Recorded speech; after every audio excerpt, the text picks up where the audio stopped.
So how the hell did I go away for a week and return with Jeremy Hunt and Grant Shapps running the country? I have to say, what's happened these past few days has been deeply disturbing.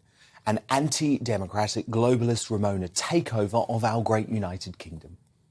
A coup to install Chinese sympathiser zero-COVID zealot and second referendum proponent Jeremy Hunt as de facto Prime Minister was shrugged off by the political establishment, the Blob and the MSM because this is what they've always wanted.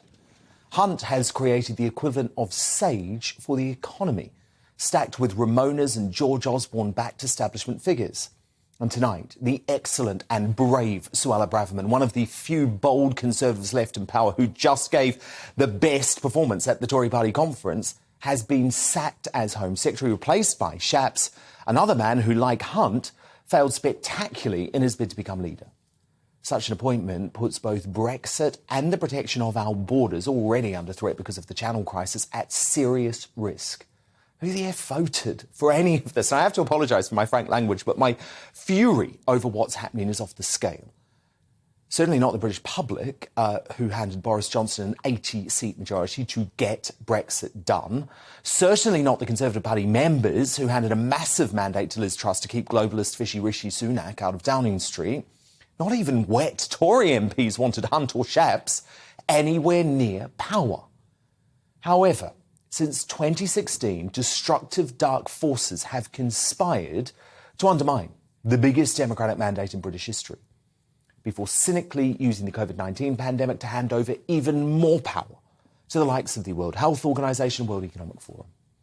If you think any of these folk want an independent UK to genuinely thrive, then I'm afraid the last few months has provided ample evidence you were so very wrong.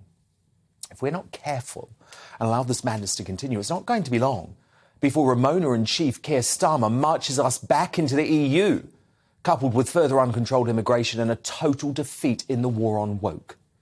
Of course, the MSM is also part of the plot to undermine democracy.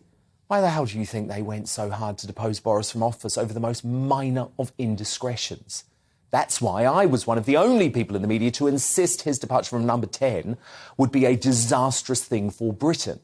And then why I was one of the only people in the media to actively campaign against Sunak during the painful and totally unnecessary leadership contest that followed. But as I sit here tonight, with the media and political establishment revelling in the fact I've effectively brought down Truss too, I'm very worried to say my predictions these past few months have already been proven correct.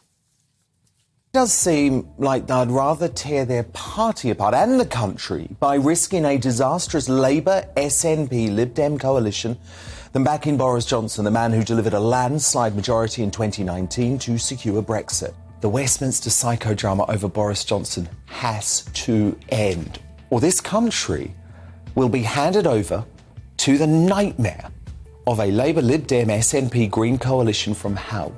Only a Tory party united around the Prime Minister can stop the prospect of Tony Blair wielding outsized influence on the future of Britain. The country now faces up to 3 months of chaos as the Tory party elect a new leader. Again, that's exactly what Boris critics want as they plan to usher in a Labour, Lib Dem, SNP coalition from hell that would put both Brexit and the Union under serious threat. My concern is that in the rush to force a democratically elected PM out of number 10 as soon as humanly possible, all of this is moving just too damn fast. Of course, there's a reason for that. The faster Tory MPs have to choose, the more chance there is of two candidates being selected who are acceptable to the grandees and the Blob rather than the people. The media is in the tank for Sunak. So be certain there's going to be hit job after hit job on Truss over the next 6 weeks.